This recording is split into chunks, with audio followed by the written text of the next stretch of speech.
normal distribution is a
I didn't realize that this camera was still on. I thought I had turned it off here.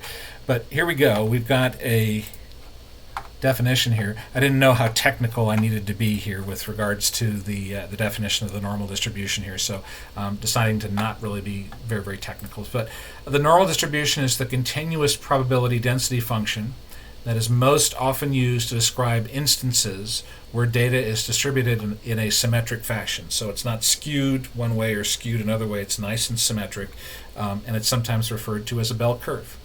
So that's, other than colors and fonts, that pretty much takes care of the second half of Project 3 here. So hopefully this is exactly what you need here, and I think you're going to find that this is very useful for you.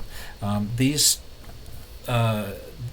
spreadsheets that you're creating here, you can actually use on your final exam when it comes to calculating some things here. And so I think you'll find that these are very, very helpful, and you have every reason to be doing as much work and quality work in putting these things together here.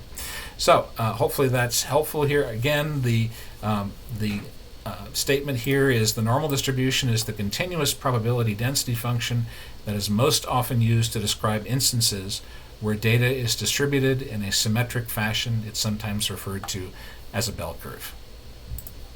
All right, take care, and see you soon.